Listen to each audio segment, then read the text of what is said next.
سر اس لیے کہ جوئے میں دونوں پارٹیوں کا فائدہ نہیں ہے، تجارت میں دونوں پارٹیوں کا فائدہ ہوتا ہے. قومی رضامندی سے جو تجارت کی جاتی ہے اس میں دونوں پارٹیوں کا فائدہ نقصان دیکھا جاتا ہے، جبکہ جوئے میں ایک پارٹی کا فائدہ ہے اور دوسری پارٹی کا نقصان ہے ہر صورت میں. اس لیے یہ بری چیز ہے، یہ معاشرے کو تباہ و برباد کرتی ہے. جوا ایک ایسی چیز ہے جو لت پڑ جائے تو لوگ اپنے گھروں تک کو بیچ دیتے ہیں، اپنی بیویوں تک کو، اپنی عزیز اولاد تک کو بھی اس جوئے میں لگا دیتے ہیں. لہذا یہ چیزیں جو جن میں معاشرتی برائیوں کا پہلو ہے اللہ نے ان کو حرام قرار دیا ہے. یہ ہے اللہ کی حکمت. اچھا خالد صاحب یہ بتائیں کہ اللہ تعالیٰ فرماتے ہیں وَلَا تَقْتُلُوا أَنفُسَكُمْ، آگے اسی آیت میں کہ اپنے جانوں کو خود قتل نہ کرو. کیا مطلب ہے اس کا؟ اس کا کیا تعلق ہے اس سے کہ باطل طریقے سے مال نہ کھاؤ؟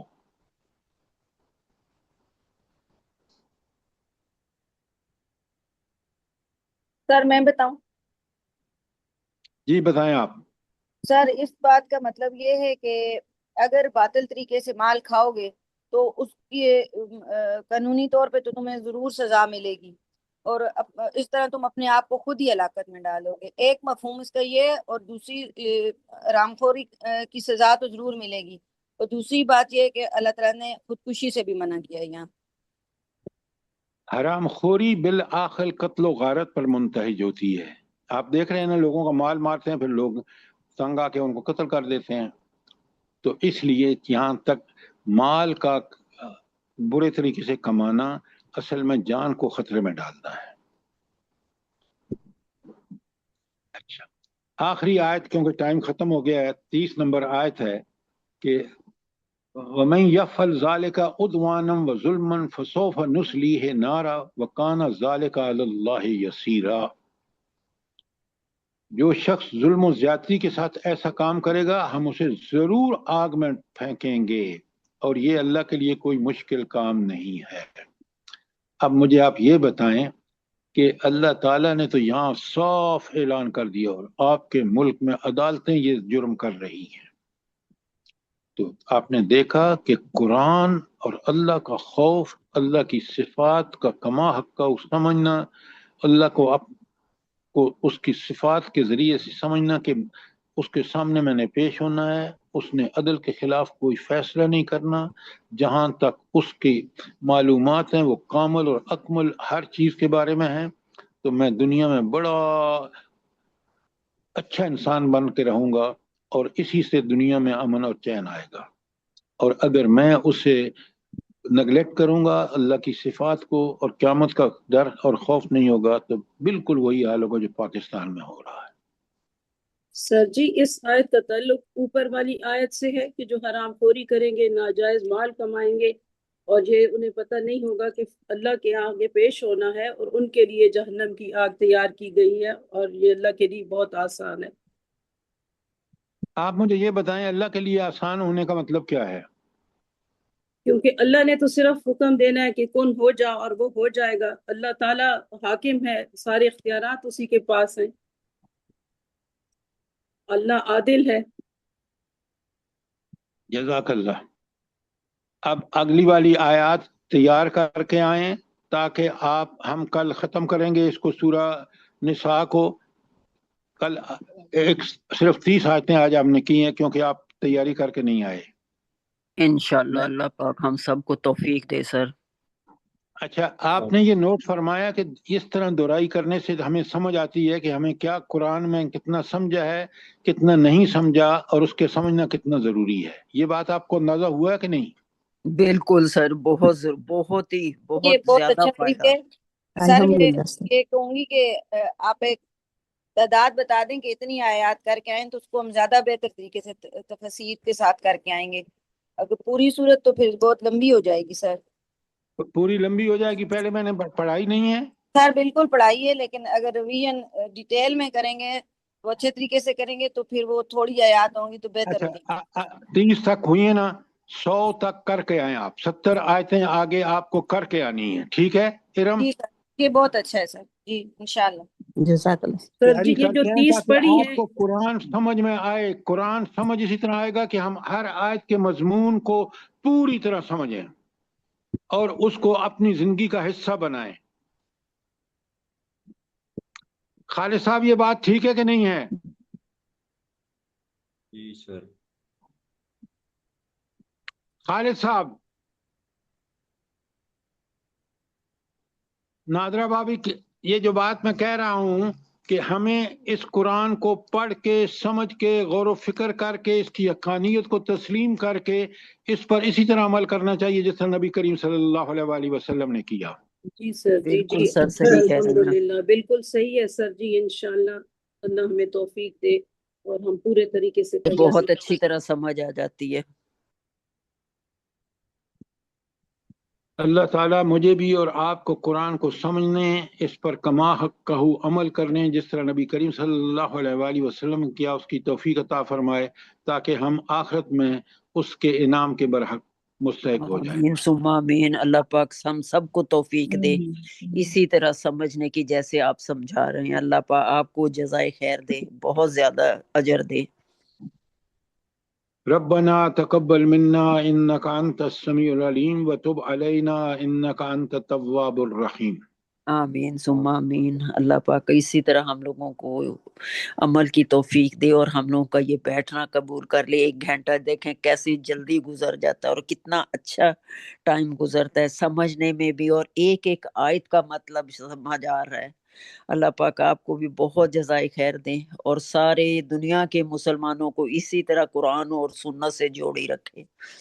اللہ پاک جو بیمار ہیں ان کو شفائے کاملہ عاجلہ والی زندگی دے، ان کی پریشانیوں کو دور کرے، بیماریوں کو دور کرے، اور جو اس دنیا سے رخصت ہو گئے ہیں ان کی آگے کی منزلیں آسان کرے، اور تمام دنیا کے مسلمانوں پہ رحم، اپنا کرم، اپنی برکتوں سے نوازے. ہم لوگوں کے اولادوں کو نیک کرے، دین کی راہ پہ چلنے والا بنائے.